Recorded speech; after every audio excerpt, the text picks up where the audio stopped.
ಏನು ಕೇರಳದಲ್ಲಿ ಸಿಪಿಎಂ ಮತ್ತು ಆರ್ಎಸ್ಎಸ್ ನಡುವಿನ ರಾಜಕೀಯ ವೈಷಮ್ಯ ತಾರಕಕ್ಕೇರಿದೆ. ಆರ್ಎಸ್ಎಸ್ ಕಾರ್ಯಕರ್ತ ರಾಜೇಶ್ ಹತ್ಯೆ ಬಳಿಕ ಆರ್ಎಸ್ಎಸ್ ಕಾರ್ಯಕರ್ತರು ಸಿಪಿಎಂ ವಿರುದ್ಧ ಆರೋಪಗಳ ಸುರಿಮಳೆಯನ್ನ ಮಾಡ್ತಾ ಇದ್ದಾರೆ.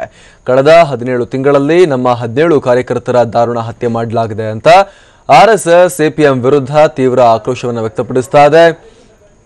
ಆದರೆ ಕಳೆದ 1 ವರ್ಷದಲ್ಲಿ 13 ಸಿಪಿಎಂ ಕಾರ್ಯಕರ್ತರನ್ನ ಆರ್ಎಸ್ಎಸ್ನವರು ಕಿಲ್ ಮಾಡಿದ್ದಾರೆ ಅಂತ ಸಿಪಿಎಂ ಪ್ರತಿ ಆರೋಪವನ್ನ ಮಾಡ್ತಾ ಇದೆ. ಈ ಮಧ್ಯೆ ಸಿಪಿಎಂ ಬಿಜೆಪಿ ಎರಡೂ ಪಕ್ಷಗಳು ಕೂಡ ವಿಡಿಯೋ ರಾಜಕೀಯವನ್ನ ಶುರು ಮಾಡಿದ್ದು, ಸಿಪಿಎಂ ಕಾರ್ಯಕರ್ತರು ಆರ್ಎಸ್ಎಸ್ ಕಾರ್ಯಕರ್ತರಿಗೆ ಜೀವ ಬೆದರಿಕೆ ಹಾಕಿದ್ದಾರೆ ಎನ್ನಲಾದ ವಿಡಿಯೋವನ್ನ ರಿಲೀಸ್ ಮಾಡಿದ್ದಾರೆ.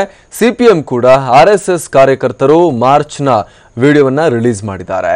ಈ ಮಧ್ಯೆ ಕೇರಳದಲ್ಲಿ ಆರ್ಎಸ್ಎಸ್ ಕಾರ್ಯಕರ್ತರ ಹತ್ಯೆ ಹೆಚ್ಚಿದ ಬೆನ್ನಲ್ಲೇ ಮೃತರ ಕುಟುಂಬಗಳಿಗೆ ಸಾಂತ್ವನ ಹೇಳೋಕೆ ಕೇಂದ್ರ ಸಚಿವ ವಿತ್ತ ಸಚಿವ ಅರುಣ್ ಜೇಟ್ಲಿ ಕೇರಳಕ್ಕೆ ಭೇಟಿ ನೀಡ್ತಾ ಇದ್ದಾರೆ. ಇವತ್ತು ಅವರು ಹೋಗಿರುವಂತದ್ದು ಇನ್ನು ಕಳೆದ 17 ವರ್ಷಗಳಲ್ಲಿ ಕೇರಳದಲ್ಲಿ ನಡೆದಿರುವ ರಾಜಕೀಯ ವೈಷಮ್ಯ ಹತ್ಯೆಗಳ ಲಿಸ್ಟ್ ಪೊಲೀಸ್ ದಾಖಲೆಗಳಿಂದ ಬಯಲಾಗಿದ್ದು ಬೆಚ್ಚಿ ಬೀಳಿಸುವಂತಿದೆ.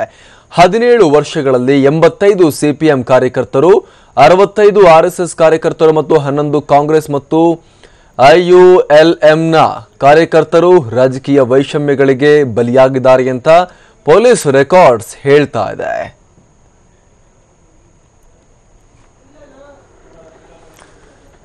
ಮೊನ್ನೆ ಆದಂತಹ ಆರ್ಎಸ್ಎಸ್ ಕಾರ್ಯಕರ್ತ ರಾಜೇಶ್ ಹತ್ಯೆ ಪ್ರಕರಣಕ್ಕೆ ಸಂಬಂಧಪಟ್ಟಂತೆ ಈ ಒಂದು ಪ್ರಕರಣದಿಂದಾಗಿ ಇಡೀ ರಾಷ್ಟ್ರದ ಗಮನ ಈಗ ಕೇರಳದ ಕಡೆ ಹೋಗಿರುವಂತದ್ದು. ಕೇರಳದಲ್ಲಿ ಆಗ್ತಿರುವಂತಹ ಪೊಲಿಟಿಕಲ್ ಕಿಲ್ಲಿಂಗ್ಸ್, ರಾಜಕೀಯ ಹತ್ಯೆಗಳಿಗೆ ಸಂಬಂಧಪಟ್ಟ ಹಾಗೆ, ಅದಕ್ಕೆ ಸಂಬಂಧಪಟ್ಟ ಹಾಗೆ ಈ ಬಾರಿ ಬಿಜೆಪಿ ಮತ್ತು ಆರ್ಎಸ್ಎಸ್ ಇದನ್ನ ತೀವ್ರವಾಗಿ ಖಂಡಿಸ್ತಾ ಇವೆ.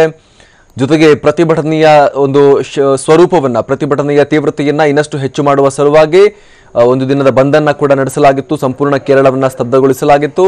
ಇದೀಗ ಬಿಜೆಪಿಯ ರಾಷ್ಟ್ರೀಯ ನಾಯಕರಾಗಿರುವಂತಹ ಹಾಗೆ ಬಿಜೆಪಿಯ ಒಬ್ಬ ಪ್ರಭಾವಿ ನಾಯಕ ಹಾಗೆ ಕೇಂದ್ರ ಸರ್ಕಾರದಲ್ಲಿ ಹಣಕಾಸು ಮಂತ್ರಿಗಳು ಆಗಿರುವಂತಹ ಅರುಣ್ ಜೇಟ್ಲಿ ಅವರನ್ನ ಬಿಜೆಪಿ ರಾಷ್ಟ್ರೀಯ ಅಧ್ಯಕ್ಷ ಅಮಿತ್ ಶಾ ಕೇರಳಕ್ಕೆ ಕಳಿಸಿಕೊಟ್ಟಿದ್ದಾರೆ.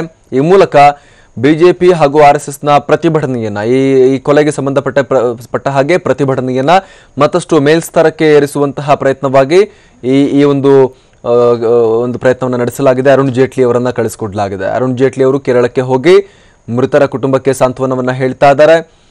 ಕುಟುಂಬಸ್ಥರನ್ನ ಭೇಟಿಯಾಗಿ ಅವರೊಂದಿಗೆ ಮಾತುಕತೆಯನ್ನ ಅರುಣ್ ಜೇಟ್ಲಿ ಅವರು ನಡೆಸ್ತಾ ಇದ್ದಾರೆ.